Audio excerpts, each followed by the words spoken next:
This is a tutorial on how to enter scores into MyCricket after playing a match. There are two ways into MyCricket. One is to go to mycricketadmin.cricket.com.au, which you can see on the page in front of you.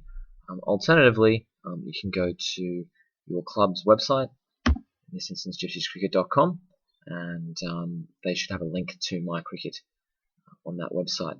At gypsiescricket.com you can go down to administration and you can click on MyCricket, which you see there. Once you get to MyCricket, you need to log in. You will have received a login from the webmaster of your club or association. In this instance, I'm going to use my login that has been given to me by my club.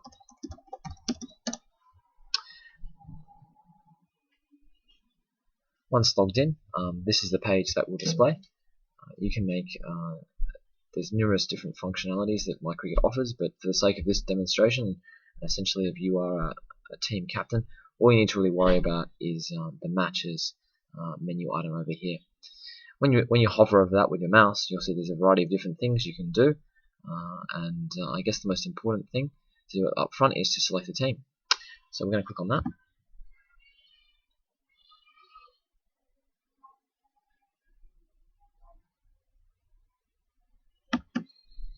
Once this is loaded, you'll see this is an example from round 1 of last year.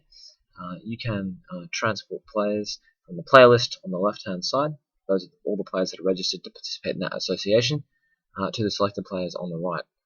Once you've added them to the selected players, you can click on them and hit set to set a captain, a wicketkeeper, a substitute, and in 2-day games, I'll show you an example of that now. There's a few additional things you can set. So you can set, for example, players that did not play in day 2 or day 1 by choosing that. In addition, you also, if your club has set it up, might have a squad filter that will automatically apply, and it will list the players that are allocated to that particular grade. In order to see all players, you just choose no filter, and they will display on the left hand side. You can choose anybody. After we've selected our team, I'm just going to go back to our last example match. After we've selected our team, we can go back to the matches tab again and then choose enter match results. In this particular game, you can see that someone has entered the toss one. It was won by Chatswood Gypsies, just in the drop down menu there. They choose who batted first. Once again, it's a drop down menu. You enter the number of wickets that have fallen, the runs, the overs. This is a 40 over match, so the over max will automatically be there. All the extras and the end result of the innings. And that might be anything from all out compulsory close declared end of match, or if you are entering scores for a 2-day after day 1, you can enter in progress.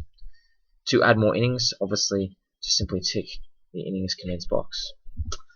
At the end of the entry, you choose also a result. In this instance, Old Nations beat Chatswood Gypsies, so they have selected 1 first innings. For a 2-day, there are more options such as 1 outright, 1 first innings, and so forth.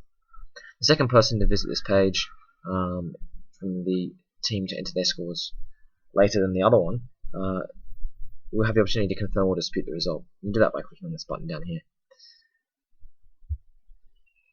After the match result has been confirmed and agreed, you then enter player scores. Do that by once again going up to the matches menu option and choosing enter player scores. Now load up a page that looks something like this.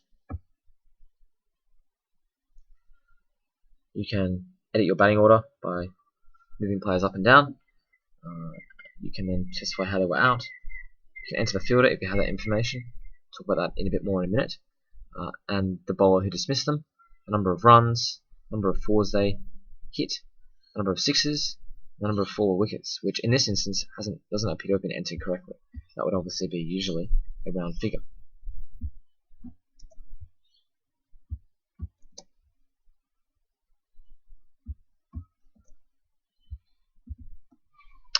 Further to this, then you can enter the bowling results from the match, the number that the bowler bowled, so the for opening bowler would be a 1, and his partner in crime would be a 2. You can then also enter the number of overs that they completed, the maidens, the wickets, the runs. If you're feeling especially cruel, you can enter the number of extras that they conceded as well. Not something I like to do, but that feature is there if you choose to use it. Finally, over in with the grey headings are the fielding statistics, catches, caught behinds, so wicket-keeper catches, assisted runouts, unassisted runouts, and stumpings. And you just enter in the number that each player contributed of those. If you want to enter a hat-trick, there usually is an option at the bottom of the page. Can't immediately see it. Oh, ignore me. You can now select it over here by choosing number of hat-trick wickets. By clicking on that, show hat-tricks next to bowling, it'll pop up, and you can enter that information in. There were no hat-tricks in this match, so we won't do that. Once you've done all that, if you are the second team entering results, you can go to opposition dismissals, and you can capture who the bowler was for each of the wickets and who the fielder was for catches, runouts, and so forth. That's once again just a drop-down menu. You obviously can only choose players from these drop-down menus if the opposition and yourself have selected a team, which we did earlier. If they haven't, you might be able to leave this information until later. The things like opposition dismissals and selecting the bowler that dismiss your batsman, it's sometimes better to wait until the week following to enter that information in, because by that stage the opposition will definitely have selected a team. So that's it. That's a very simple way to enter your scores online using MyCricket, and if you do that on a weekly basis and keep on top of it, it gives a wealth of statistics that your players can enjoy, and also helps your association to set up a competition table.